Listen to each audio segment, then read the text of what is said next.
វត្តធំស្អីក៏ឆ្នះងាយងាយម៉េះ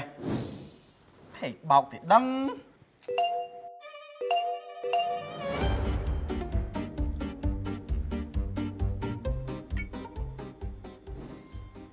បំពេញលេខកូដសម្ងាត់លេខកូដទៀងទាត់អើយមានលុយឯណាធ្លាក់មកពីលើមេឃស្រួលស្រួលទេ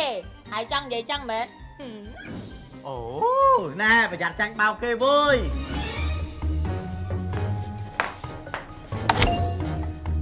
ឈើ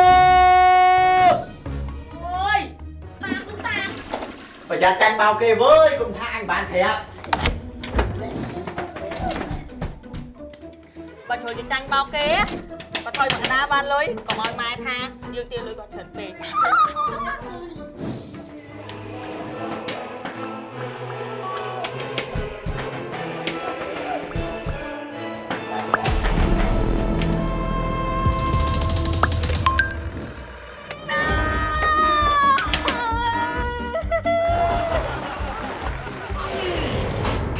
សុំលេខកូដសម្ងាត់លេខកូដផ្ទៀងផ្ទាត់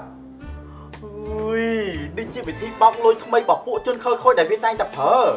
ដើម្បីចូលប្រើគណនីក្នុង app ហើយដកលុយចេញអស់ពីគណនីរបស់យើងហ្មងណាហេតុខ្លាំងខ្លាយច្រើនណាស់ដោយសារតែពួកគេបង្កើត page បន្លំតែ channel ផ្លូវការវិញតែមាន blue tick verify និងមានចំនួន follower ច្រើនហើយសរសេរថាវិញបេងសូមចាំថាធនាគារវិញមិនស្នើសុំលេខសម្ងាត់និងលេខកូដសារផ្ទៀងផ្ទាត់ OTP របស់យើងជាដាច់ខាតបើគេសួរមានន័យថាគេបោកហើយតែបានព័ត៌មានទាំងអស់នឹងមកពីណាច្រើនម៉ែធនាគារវិញគេផុសហើយគេផ្សាយរាល់តែថ្ងៃហ្នឹងតែមកពីឯងនឹងមិនដែលបើកភ្នែកមើល